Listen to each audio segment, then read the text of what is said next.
درود میگویم به شما تماشاگران ایزدمند تلویزیون سیاحی و هنرهای مردمی. اینجا مرکز دهه درغ است.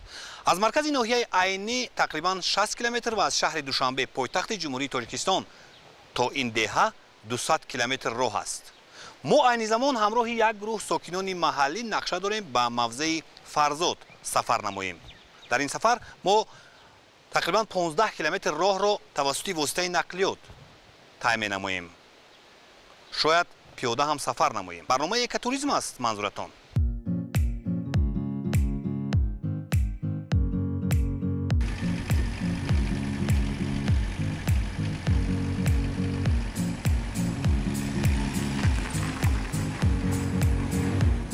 همراه یک گروه ساکنان محلی راه پیش گرفتیم جانب دره.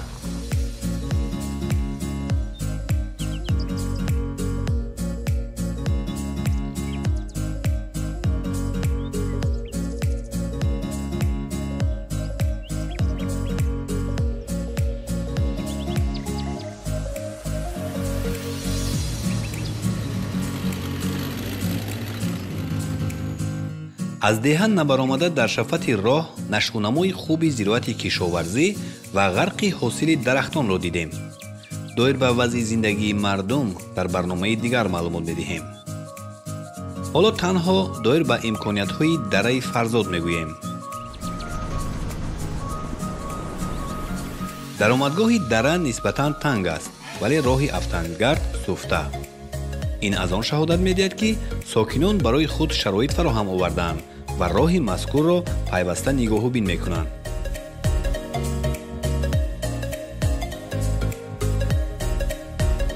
اطلاع دادند که با نظرداشت کم بودن زمین کارم در دهه، اکثر ساکنان درغ در همواری‌های دو شفت دریاچه به زراعتکاری مشغول می‌شوند و از این خاطر برای در حالت خوب نگاه داشتن راه کوشش می‌نمایند. اینک طبیعت رنگین، گل و گیاه‌ها، درختان کوهی همیشه سبز، بوته‌های میوه‌های شفابخش دهنده و دیگر گوناگونی طبیعت ما را به آغوش گرفت. از بلندی تقریباً 70 یا بیشتر از این جاری شدن آب توجه ما را به خود جلب نمود. هرچند آب را از بالاتر دریا توسط قبور آوردند و این شرشره را صنعی تأسیس دادند ولی دقت جلب کننده. آب از نوک توسط دل سنگ یا شخی بلند جاری می شود. این شرشره را به خاطر به زیبایی موضع باز هم زیبایی زم نمودن تشکیل کردند. حالا دره فرزاد پوره سبزپوش است و در همین موسم سیر و گشت نمودن در اینجا برتری بیشتر دارد.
چی نمود بوته است؟ این بوته خاط. خاط؟ بوته خاط است. این میوهش یگان فایده دارد بس؟ این اساسا بوته خاط است برای من همین بیماری‌های فشار بلند، قند، دیابت قند. خب فایده بسیار دارد. که مردم ما اساسا هر مهلت هر موسم همین کدام وقت این پخته میرسد میوه؟ اگه مهلت پختنش همین تا آخرهای ماه اوگوست نزدیکای سپتامبر و لکه تیار میشه. در این منطقه زیاد است، زیاد میروید نمیبینم. این خیلی بسیار. میوهش کلانتر میشد؟ بله این کلان میشود هنگامی که وقتی که رسید این رنگش از نگاه کنید رنگ این دیگه خیلی خام است. ولی خام است. وقتی که رسید همین سیاه میگردد هم کلان میشه. رنگ سیاه وقتی که پخته سیاه رسید میگردد و کلام میشود حجما کلام میشود وقتی چقدر پخته چنین رسید میگه اولوچه میشه نه اولوچه کمتر میگه تر میشود تقریبا چقدر جمع آوری میکنن مثلا هر یک اویله خب این وابسته از خود همون جمع آورنده کننده به وابستگی دارد این موضوع چی گفتن هست از خرجگی هست که ممکن تا 4-5 کیلو خرجگی هست که 2 کیلو 3 کیلو شما خودتون جمع آوری کردید مثلا من سال گذشته خودم جمع آوری کردم حوض میبریم حوض انایی حوض درای بالا میبریم در اونجا بسیارتر است در همین نزدیک دریا بسیار میشود همین چیز من خودم سال گذشته جمع آوری کردم من از همین جمع آوری کردم ممکن که اگه 4.5 کیلو من خودم جمع کردم اینا خشک میکنید نگاه می‌دارید جو که این وقتی که انگام که چندید اینا حتما در بالا یگون چیزا میپرته در افتو نه در سویا این خشک میکنیدش این تمام دیگه این نه ویران میشود نه میپوسد نه یگون چیز در همین افقات هم استفادهش میبرن اینا برابرش هم میکنن تمام چی کرده همین مردم همین دهه استفاده همچون دور استفادهش میبرن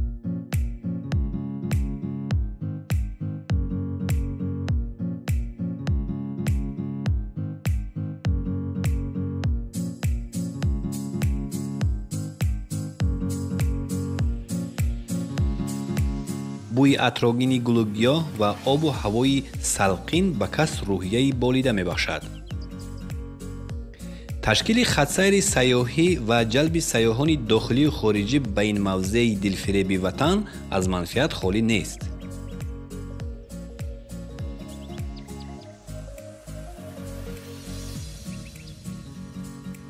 ногаҳон сайёҳони хориҷиро вохӯрдем.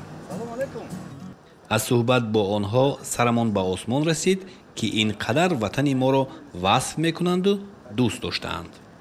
аз куҷо омадед ва ба куҷо равонаед? мо аз деҳаи вешаб ин ҷо омадем ва ба дараи яғноб равона ҳастем. шаҳрванди кадом мамлакат мебошед? ман аз иёлоти муттаҳидаи америка. ман бошам аз мексика ҳастам. маълумот доред дар бораи мавзеъ?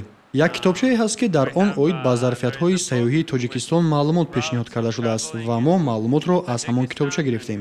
дар он китобча доир ба ҳамин минтақаи тоҷикистон чӣ гуна маълумот оварда шудааст? асосан он чӣ ки мавриди таваҷҷӯҳи мо қарор гирифтааст як пайроҳае ки аз деҳаи дарх ҷониби яғроб меравад. он ҷо дарҷ гардидааст ки аз деҳаи дарх то дар яғноб чанд километр масофа аст. бале як кам маълумотҳо ҳастанд вале мо харитаи роҳи худро дорем. дар асоси ҳамон сафар менамоем ва роҳамонро муайян мекунем. чанд рӯз шуд ки шумо ин ҷо ҳастед дар тоҷикистон? 10 рӯз мешавад ки мо дар тоҷикистон ҳастем. боз аз кадом минтақаҳои тоҷикистон дида намудед? мо аз ҷумҳурии ӯзбекистон омадем. чанд рӯз вақтамонро дар шаҳри панҷакен гузаронидем. дар кӯҳҳои фон будем ва сипас ба болоби дарёи зарафшон раҳсипор шудем. чӣ таъссурот доред? кишвари шумо хеле зебо. бале ҳама ҷо зебо аст. кӯлҳои зебо, ҷангалзорҳо, умуман гуногунии табиати ин кишвар моро мафтун сохт. ва бахусус мардум бисёр меҳрабон ҳастанд дар ин ҷо. шояд калимаҳои заруриро барои васфи кӯҳистони баланд ки ба табиати рангӣ мубаддал гардидааст пайдо нашаванд. хеле олӣ. чӣ нақша доред ва боз аз кадом минтақаҳои тоҷикистон дидан кардан мехоҳед? ҳоло ҳадафи мо ин аст ки мо тавассути ҳамин дара қуллаи кӯҳро фатҳ намоем ва ба яғноб гузашта бо мардуми ин ҷо ки дорои фарҳанги ба худ хос мебошанд суҳбатҳо анҷом диҳем. аз таърихи мардуми яғноб огоҳ гардем ва сипас ба варзоб фаромада вориди душанбе шаҳр шавем. аз душанбе ба минтақаи бадахшон рафтан мехоҳем.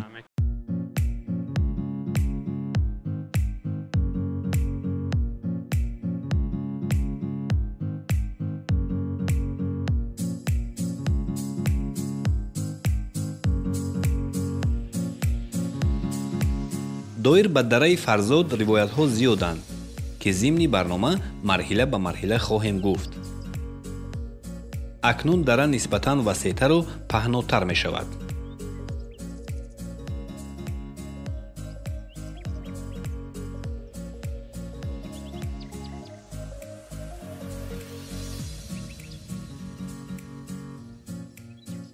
ин биное ки дар дили кӯҳ мебинед зиёратгоҳ аст.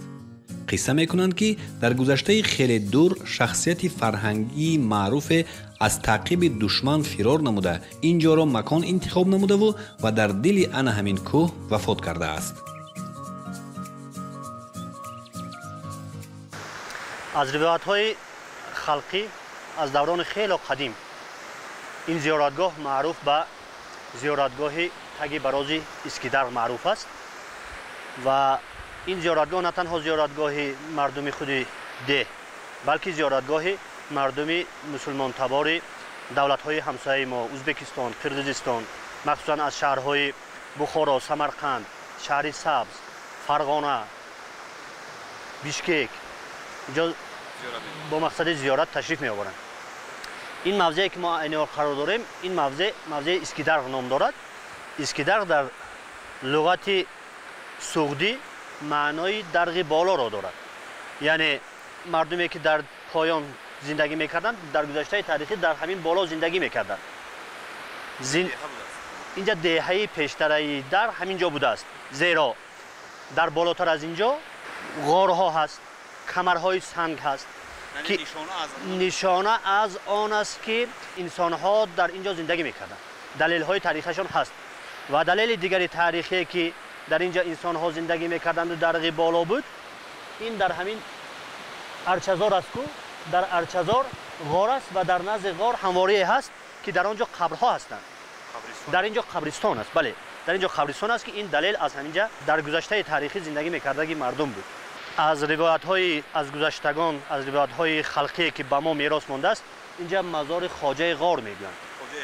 хоҷаи ғор яъне як шахсияти донишмандӣ аз гирӯдорҳои таърих, аз гӯем ки худро ҳифз кардан аз таҳдиди душман ба ин ҷо паноҳ бурданд. яъне дар замонҳои қадим инҷоҳое ки ҷоҳои камтар касногузар буд, ба ин ҷо худро паноҳ бурданд ва дар эътиқоду эътимоди мардум маъруфият пайдо карданд ва то ба имрӯз рафта истодааст. бале, дар инҷа мафтани ин шахсият дар ҳамин ҷо ҳаст, ҳузур дорад ва аз ҳамун даврони қадим мардум доимо обод нигоҳ дошта омада истодаанд ва як макони муқаддас аст. бибинед, агар мардум ба ин ҷо гузар мекунанду ба овулҷоҳошон мераванд, ҳатман бо эҳтироми ин шахсиятҳо аз савораи худ мефароянд.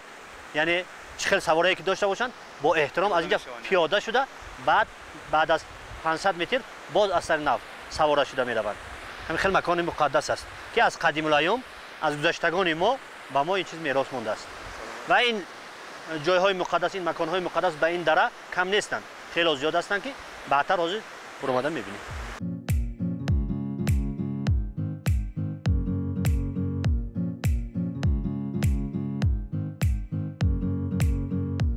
зиёратгоҳҳо ва маконҳои таърихӣ ба сайёҳон гуногунии сафарро таъмин менамоянд.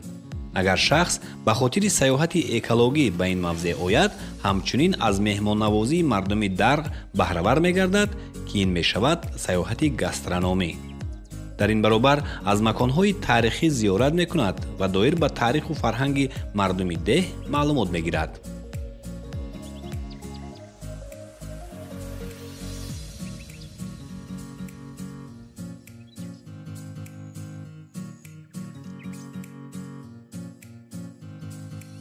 тамошобинони гиромӣ, дар ин мавзеъ пиёдагардӣ бештар ҷолиб аст, вале бо назардошти он ки мо ҳамаи ҳамин зебоиҳои мавзеъро рӯи навор оварда вақтро самаранок истифода барем, мо тавассути нақлиёт ҳам рафта истодаем. тавре мебинед, роҳ хуб аст ва бо ҳамин гуна нақлиёт имкони озодона сафар намудан ба ин минтақа вуҷуд дорад.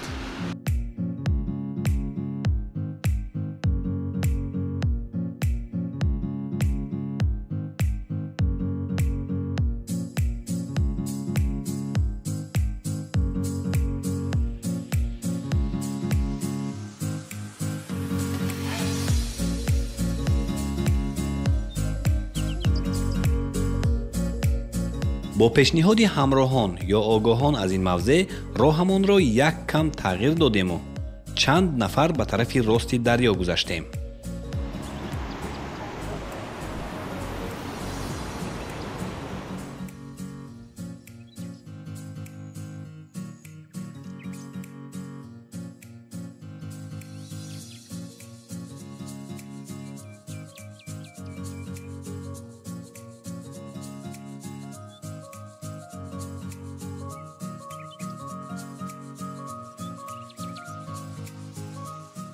ин бутаи зирк аст ба фикрама?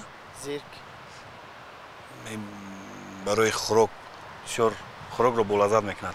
بسیار میروید در این مردم جمع آوری میکنند. به نهایت زیاد است. از این قیام هم تیار میکنند. قیامش برای پوچکای شکسته باشد اگر میخورند فایده دارد و برای فروردن دولینی فشار پس کردن بسیار نغز است. اما از این تروشی بولازد دارد مردم ما استعمال میکنند. من او زمینش هم تو خوردن میشد من همین خیلی من با حضور نترسید همش طبیعی است. برگش خیلی اشتها آورم هست و مورد به ذکر است که اینمین زیرکی که در اینجا گفتیم در حدود اینمین وادی تا خود منطقه فرزاد قریب 10-15 کیلومتر بالا اونجایی که ما میرویم. بله اونجایی که ما این زمان راست پشت ایستادیم میروید و مردم ما واقعا هم کای نورمال درست گفتن اینا در تیر ما جمع میکنن استفاده میبرن.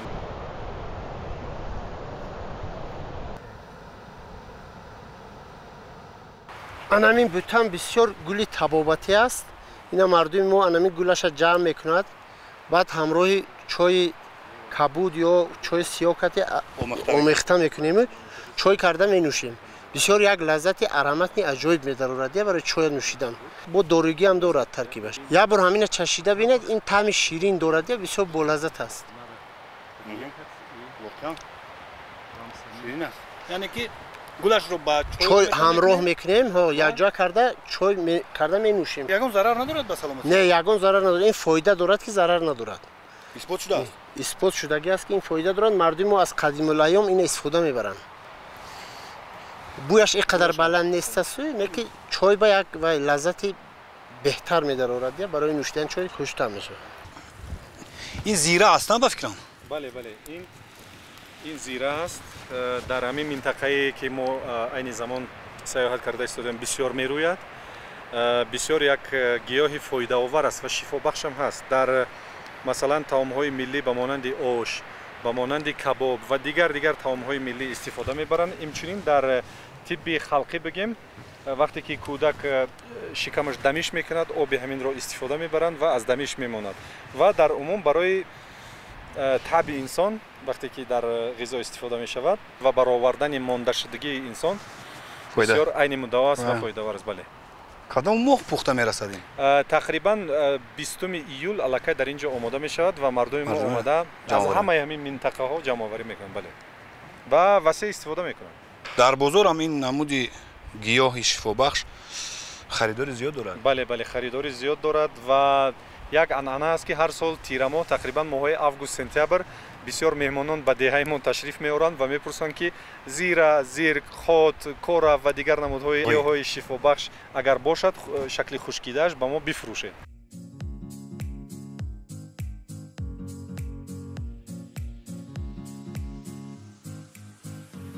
این گیاه رو در عرفیه در همین دهه تالموس میگویند.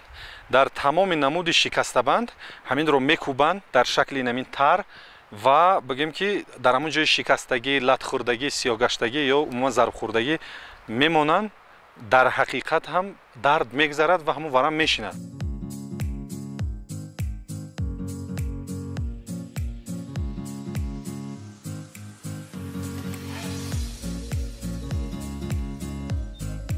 انا با چی خاطر ما از راه اساسی کنار برآمدیم و اینجا آمدیم. ساکنان دهه اینجا را زادگاه زردشت می‌نامند. حالا می‌پرسیم که چی روایت دارد و چی اساسی واقعی دارد اینجا همچون مکانی یا زادگاه زردشت؟ بله در حقیقت هم ابتدا ما باید آغاز کنیم از آن که تقریبا میانه سالهای 50-60 کلانسالان دهه وقتی که در اینجا با مال و گوسفندان خود را به چراگاه یعنی به اینجا آوردند چشمشان ناگهان در همین داخل به استخوان‌های مثلا افتاد که به شکل استخوان‌های انسان‌های حاضر مانند نیستند اما استخوان‌های انسان بودند و وقتی که باستانشناسان و تاریخ‌شناسان و تاریخ‌نگاران را دعوت نمودند به اینجا و این منطقه همین کمری سایه‌رویی که ما میگوییم در اهل ده نام میبرند مورد توجه اهل علم و ادب قرار گرفت. وقتی که مورد توجه قرار گرفت омӯзишҳо сар шудан, бостоншиносон ташриф овардан якчанд маротиба ба деҳа ва муайян карданд ки дар ҳақиқат ҳам тибқи ҳамун сарчашмаҳои тарихие ки дар худи авасто ҳам қайд гардидааст ки масалан зодгоҳи бигем ки паёнбар Зардушт, паёнбари акн дини ҳамун зардуштӣ, яъне пеш аз ислом, ва падару модараш дар инҷо ҳам ба дунё омаданд ва зиндагонӣ карданд ва аз ҳамин ҷо яъне ҳиҷрати худро, сафари худро ба Эронвич, ба кулли заминҳои Эрон бигему Хуросони бузург оғоз намуд. Зардушт яъне аз инҷо. Бале, бале, паёнбар Зардушт. Падару модари Зардушт ҳаминҷо зиндагӣ карданд. Ҳаминҷо хок шиданд ва воқеан ҳам ниёз ба як масалан тадқиқоти бузургу асоснок ҳаст ки инҷо бояд ҳифз карда шавад ва ҳамун устухонҳое ки дар инҷо ҳоло ҳам ҳастанд боқӣ гузошта шуданд, мавриди омӯзиш қарор гиранд ва яъне ба ҳуҷҷатҳо ворид карда шавад. Зиёда аз ин тибқи тадқиқотҳое ки доктори илмҳои таърих, агар хато накунам, Пянков аз Федератсияи Русия гузарондааст, он ҳам ишора ба ҳамин канори, агар аз деҳаи Дарғ биёем, канори дасти рости дарёи деҳаи Дарғ ва Искидарғ, яъне дарёе ки дар поён ҳаст, ишора кардааст ки дар инҷо ғоре ҳаст ки паёнбар Зардушт дар инҷо ба дунё омадааст ва ҳиҷрати худро ё сафари худро бигем аз ҳамин ҷо шурӯъ намудааст. Бале. Дар рӯ ба рӯи мо ҳам унҷо тавре ба назар меафтад ба монанди як деҳ аст. Воқеан мардуми мо миллати тоҷик миллати заҳматдӯст аст, заҳматқарин аст. ҳар куҷо як ҳамворие дид, ҳатман як ободӣ мекунад ва ҳатман як гулгулшукуфонӣ мекунад ва унҷое ки мебинед дар замонҳои гузашта дар ҳамин минтақаи Искидарғ, дар дохили ҳамон ғоре ки ба ин ғор монанд аст, оилаҳо зиндагонӣ мекарданд ва айни замон ҳам агар бубинед якчанд хонаҳо унҷо қомат афрохтаанд ки ба масалан якчанд оила дар унҷо зиндагонӣ мекунанд. Мушкилоти асосие ки инҷо пеш омад аз сабаби беаҳамиятӣ ин буд ки ин деворҳоро мебинед бо ҳадафҳои дар инҷо масалан чарогоҳи худро дар вақти гармӣ зери соя канор овардан аст ки ин албатта якам боиси таассуф аст, вале мардумам ки дигар аз беаҳамиятӣ бигем ки мо ва шояд як гомҳое бардорем масъулин ки дар ин ҷода корҳое кунем ки ҳамин минтақа ҳифз карда шавад, чун воқеан ҳам минтақаи яъне ки як дорои хусусияти хос мебошад. Ва ба ин ҷо аз кишвари Ҷумҳурии Исломии Эрон ва Афғонистон ва дигар кишварҳо якчанд маротиба шумораи зиёди сайёҳон омаданд. Вақте ки аҳли деҳ аз онҳо пурсон шуданд ки бо кадом ҳадаф омадед, оё омадед ки деҳаи моро бубинед ё табиати моро? На, гуфтанд мо мехоҳем ҳамун тибқи баъзан маълумотҳои интернетӣ ҳам онҳо маълумот дарёфт карданд ки дар ин ҷо будааст. Онҳо гуфтанд мо омадем ки бибинем зодгоҳи Зардушт воқеан ҳам чӣ гуна шакл дорад. Пурра илман асоснок шудааст ки ҳамин ҷо зодгоҳи Зардушт. далелҳое ки то имрӯз дар дасти масъулин, дар дасти бостоншиносон ва таърихнигорони ҷумҳурии Тоҷикистон вуҷуд доранд, далелҳои зиёд вуҷуд доранд ки махсусан ан ҳамин маконро ҳамчун як макони таърихӣ ва исботшудаи бигем ки макони зодгоҳи Зардушт яъне тамаркуз мекунад ва ишора мекунад, чун ҳамин макон ва ҳамин номи ҳамин деҳа ҳам бо ҳамун талаффузи қадимаи худ дар китоби Авасто оварда шудааст. яъне аз ин зиёд масалан далели шуда наметавонад ва исботе ҳам зарурат надорад. Ва олими англис, рости гап як олими англис ҳам як тадқиқоте гузарондааст оид ба паёнбар Зардушт ва ишора намудааст. Бибинед ҳамун олим ба ин ҷо ташриф наовардааст, аммо аз рӯи масалан ҳамун бозёфтҳои таърихӣ, сарчашмаҳое ки ба даст овардааст, ишора кардааст ки дар болооби Зарафшон деҳа аст бо ҳамин ном ки тақрибан 5 ё 7 километр болотар аз ҳудуди деҳа дар тарафи дасти рости дарё макони таваллуди Зардушт ва падару модараш, яъне макони зисташон ҳам будааст инҷо. оё имкон надорад ки масалан ҳамин мавзеъ ҳамчун мавзеи таърихӣ ва мавзеи сайёҳӣ бештар муаррифӣ карда шавад ва масалан ба ҳамин минтақа ягон хатсайри махсус барои дидан кардан аз зодгоҳи Зардушт таъсис ёбад ва сайёҳон ба инҷо ҷалб кард. воқеан ҳам инҷо як ҷои таърихӣ аст, бидуни шаку шубҳа мавриди таваҷҷӯҳ, мавриди аҳамияти ҷиддӣ бояд қарор гирад. аз ҳамин лиҳоз бисёр аҳли деҳ ҳам дархост кард.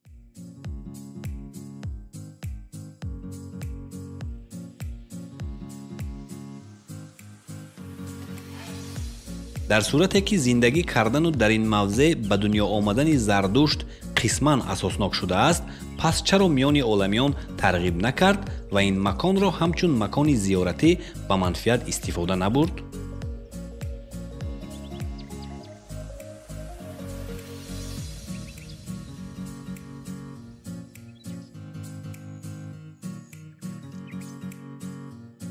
инак боз тавассути шафати чапи дарё роҳамонро ҷониби боло идома додем. қад-қади дарё аз тамошои манзараҳои зебо ҳузуру ҳаловат мебурдем.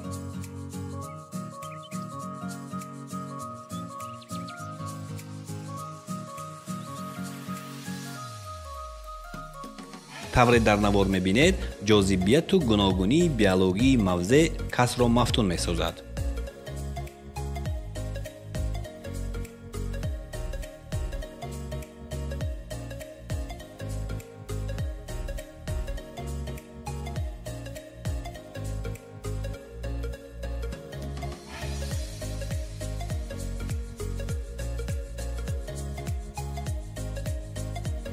бо назардошти рӯз нисф шудан чун расми хуби тоҷикӣ моро ба меҳмонӣ даъват намуданд.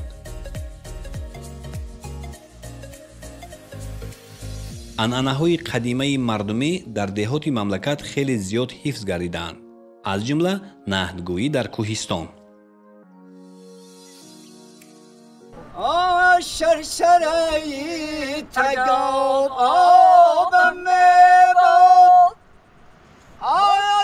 که دوست گونه کتابم مبادایا در گرمی روز تی کرده های دراز در گوشه بوم در خوابم مبادایا. ҳамин тавр барои нӯшидани чой ва аз ҷумла тановули маҳсулоти ширӣ аз лиҳози экологӣ тоза ки дар давраи гармӣ гурӯҳи оилаҳои деҳ ба ин мавзеъ омада истеҳсол мекунанд, дохили кулбае шудем ва лаззати ширу қаймоқ ва маскаю фатире ки чашидем бароямон фаромӯшношуданӣ. гуфтанд ҷои нишасти мо ҳам зиёратгоҳ аст. марди донишманд ва фарҳангию башардӯст, нафаре ки барои адолат мубориза бурдааст, инҷо дафн гардидааст. касро ба андеша фурӯ мебарад. ин нуқта аз сатҳи баҳр анқариб 2000 метр баланд ва дили кӯҳ аст. чунин баландиҳоро макон интихоб кардани инсонҳо шояд сирре дар худ дорад. хуб, умед бар он мебандем ки олимон тадқиқот бурда доир ба шахсияти мавриди назар маълумоти бештар манзур менамоянд.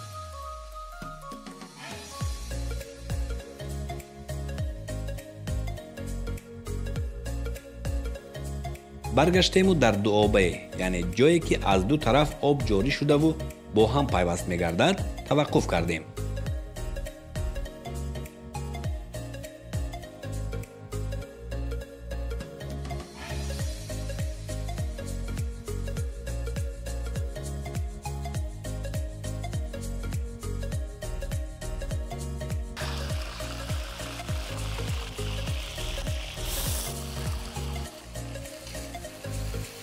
бо назардошти мувофиқ будан барномаи лаззати табиатро сабт кардем.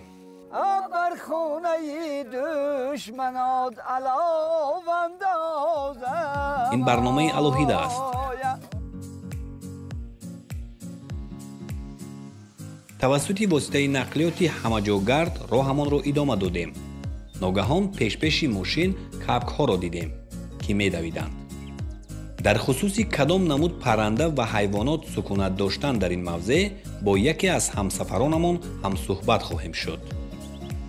кӯтари душворбаро ва каме хатарнок, аз ин лиҳоз ронандаи моро зарур аст аз эҳтиёт кор гирад. қаблан дар бораи мавзеъ маълумот гирифта будем ва дархост ҳам кардем ки ронандаҳои бо таҷриба моро ҳамроҳӣ намоянд. аз тарзи идораи нақлиёт маълум гардид ки ронанда на як бору ду бор, балки садҳо маротиба тавассути воситаи нақлиёт роҳҳои дараи Фарзодро тай кардааст ва хеле моҳир аст. хотирамон ҷамъ аст ва боварӣ ҳам ҳосил кардем.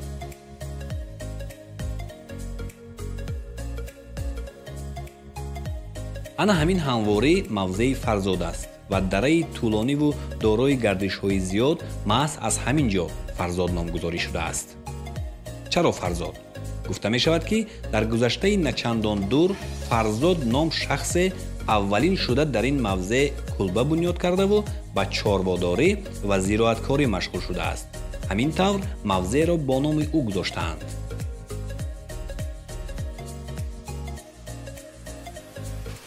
خب тамошобинёни иззатманд тавассути нақлиёт мо 12 километр роҳро тай кардем ва ба нуқтаи охирин ки яъне имкон аст воситаи нақлиёт ҳаракат намояд расидем. акнун моро зарур аст тақрибан 3 километри дигарро пиёда тай намоем. моро ҳамроҳ бошед.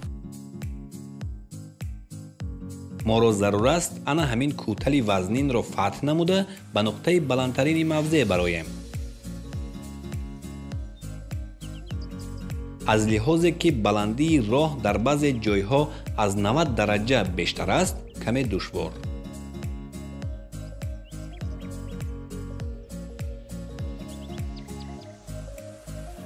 тамошобинони гиромӣ, аз сабабе ки баромадани ҳамин роҳ каме душвортар аст, ҳамроҳони мо ба чанд гурӯҳ тақсим шуданд ва қисман аз мо пештаранд ва қисми дигар пас аз мо омада истодаанд.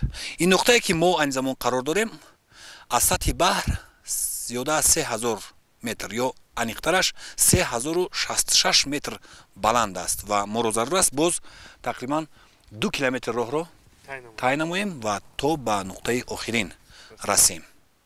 моро ҳамроҳӣ намоед ва албатта ки мо ҷолибияти ин мавзеъро боз ҳам бештар ба шумо намоиш хоҳем дод. бо вуҷуди он ки баъзе аз ҳамсафарони мо аз душвории роҳ ба оқиб баргаштанд, вале бо чанд нафар аз сокинони маҳаллӣ гурӯҳи эҷодии барнома кӯшиш кардем ба ҳадаф расем.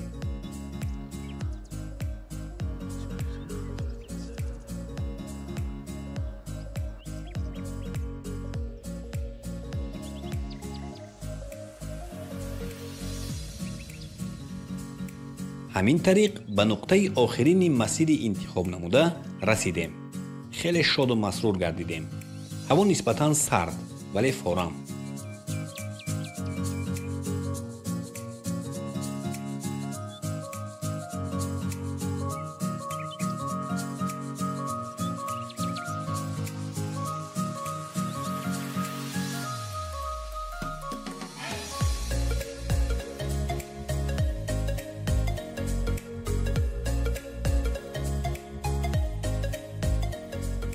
мо ҳани замон дар нуқтаи баландтарини ҳамин мавзеъ омада расидем ва ин лаҳза аз ҳамсафари мо нафаре ки доир ба ин мавзеъ маълумот доранд пурсон мешавем ки ин ё кадом мавзеъ аст, чӣ ном дорад ва аз сатҳи баҳр чӣ қадар баланд аст. инҷо мавзеъ қӯтани сунҷивара ном мебаранд. мо ба молҳое ки мебуранд ҳамҷи яғном мераванд, як шаб инҷа қарор мегирану соатҳои 12 як шаб хеста раҳакӣ мешаванд ва соатҳои 6 саҳар ба перевала сар мекунанд, он тараф яғном мегзаранд меранд. инҷа аз сатҳи баҳр 3500 метр баланд аст. хуб инҷо барф ҳамеша ҳаст? ҳамеша дар ҳамон таи ағба ҳамеша мемонад. амана иное ки наздики мо ба истодаи ино ахирои август ба уже тамом аллакай тамом об мешан мерад. боло будагиш то зимистон мемонад, аммо хел пиряхо ай болош бо барфи на. инҷо пирях аст, на аллакай? вай ағба пирях. чанд метри дига, чанд тақрибан ягон 500 метри дига тақрибан ҳамон санга боло мегардем. аллакай пирях оғоз мешад. 100 метр меравем, пирях оғоз мешад, ай пирях тамом намешавад. унҷа пирях мемонад ҳамеша, мана инҷа ба ҳамеша мемонад, ин даруни ин ба ҳам як сои дига медорад, вай ба ҳамеша пирях мемонад. об намешавад ҳамеша истодагӣ. боз чӣ аст ҳаминҷо болотар? инҷа як кул ҳаст, як кули калон ҳаст. чӣ қадар калони дорад? дарозиш мумкин ки 100 ба 80 100 ба 70 бошад.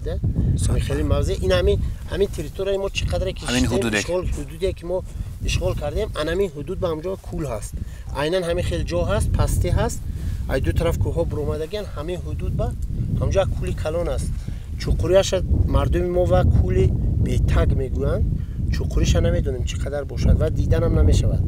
обаш кап кабуд моҳи август ба санг мепартоем, хай ҳамун мувофиқи санг нигоҳ мекунем ки чӣ қадар меравад. чуқурӣ ва муайян карда наметонем. агар чи масъулиҳои нағз бошад ки ҳамин чен мекардагӣ бошад, пас чен кардан мумкин. инҷо ҳайвоноти нодир ҳам ба фикрам сукунат мекунанд? ҳайвоноти нодир сукунат мекунанд. хирс ҳаст, хирсҳои малла мегардад, баъд бабри барфӣ мегардад бештар, сулафсӣ мегардад, گرگ هم و میخوره در اینجا، آهو هست، بزی کوهی هست، هم بزی بخوری بسیار است. از این حیوانات وحشی اساسا همین چیزها هست اینجا. خاص در راه صقور رو دیدیم. ها در راه با صقورها هست اینجا و پرنده های نادر مرغ هلال به نهایت زیاد است. مرغ هلال عقاب هست. عقاب هست و بیشتر سیاحون میآیند با همین. سیاحون میآیند. ما یک دو نفر رو بخوردیم. دو نفری که خوردیم همون دو نفر برآمده رفتن لکه. پیش از ما برف و دیدم پای اسوچوشون گذشتگی همین خیزه درزه گذشته و برآمده رفتن. با فکرم و عقبه سر کردن و اون طرف یگان 300 متر میفرویند با سیاه میشود یا 300 متر برف ای به اون طرف بعد میفرویند همین خیلی مبزه های چقور میشد و البته همه چیز دارن برای شب زندگی کردنشون اونجا با فکرم دم میگیرن و با سحر اونجا راه دوام میتن طرف یگان کمتر خنک‌تر است هوا. یا بنیاد خنک است حاضر با گرمتر کمتر شبتر شود با خنک میشد جا مینوس میشد ممکن شب تا -4 -5 شود آب یخ میکنه اگر آب همین ستیل با یا استکان با گرفتم اینجا مونیم اگر سحر میخزیم یخ کرده آب بنیاد خنک این مغزش در زمستون به فکرم اینجا اومدن نمیشه نه در زمستون برف بنیاد بلند میزنه تا 3.5-4 متر برف میزنه اینجا خیلی ما قریب که همه فصلهای سال به اینجا میبرویم بغیر از اگر که ینور به برآمدن نشه دیگه فصلهای سال خیلی دیگه ماها به برآمدن میشود برف سخت میشود بالای برف که برآمدن میشود یکی بعد از ماه فوریه دیگر نمیشود تو انمی مهلت دیگه برف برآمدن برای که ملایم میشود میغوتی برآمدن نمیشه دیگه این یکی از سرچشمه های دریای زرافشان است آب طور ما مشاهده کردیم آب از همین جو باشه هم سرچشمه میگیرد تگ میزنه تمام نمیشود این آب همیشه میرود زیر کوه قطعی زیر همین کوه میفرود پایین دریا میشود همین دریا یکی از شاخه‌های دریای زرافشان است که شما دیدید خودتون با چشمتون دیدید وقتی برآمدن با یکی از شاخه‌های خیلی کلانتری دریای زرافشان میره زرافشان وارد میشه در این همین پریخی همینجا بوده حجمش معین کرده شده نیست اكو گلاکو ممکن معین کردگی باشن که ما و مفصل یگون چیز دادگی معلوم نیست لیکن پریخش بقوت است یگون وقت این خیلی تمام شدگی نیست اینا من 56 به در کم شده است مشاهده کردید البته کم شده از دورای پیش فرض کردیم 30 سال پیشتر اینجا همین وقت اگر میبرمادی همین جا هم برف بوده میخیل چی میگونی خیلی پورا همینجا برف پوش بود انا این وقت با نگاه کنید البته اینجا سیاه شدگی برف کم برف همین تا آخرهای اوگوست بعد تمام میشد حاضر ماه ایول بینش به این برف تمام میشود پریخ هم کم شده است خیلی یک کم شده تقریبا چقدر کم شده است حجما گفتم میتونید من هم تو گفتن میتونم که هم بین پریخ با یک تا این خیلی شخ است همون شخ ماه اوگوست آخرش با کمک نمایان میشد کمک همین چین یک این همه قدر جابوره نمایان میشد حاضر باشد اگر همون شخ 3 متر نمایان میشود اخر اوگوست با همین قدر کم شده پریخ 3 متر همون قفسی پریخ با فکر من که کم شده است خوب این از تغییریابی اقلیم است اقلیم البته تغییر افتاد همه جا میخواد شد تشکر سلامت باشید از دهه درق تا رسیدن به این موضع تأثیرات خوب و خاطرمان برداشتیم و امید بر آن می‌بندیم که در آینده توسط همین مسیر خط سیر سیاحی تأسیس می‌یابد و سیاحان توسط دره فرزاد به موضع یغناب که آن هم حدوداً شامل ناحیه عینی میباشد میگذرند. 3381 متر یعنی ما عینی زمان از سطح بحر در بلندی 3381 متر قرار داریم و اینجا نقطه آخرین خط سیر ما است. طور قبلا اطلاع دادیم پس از انمین برفی ها یا کوه های بلند الکی دره یغناب آغاز می شود و ما را ضرور است پس گردیم زیرا که شب هم فرار رسیده ایستاده است. در همینجا با شما خیر خوش میکنیم و تا برنامه های دیگر سعادت زندگی نصیبتان باشد. خیر.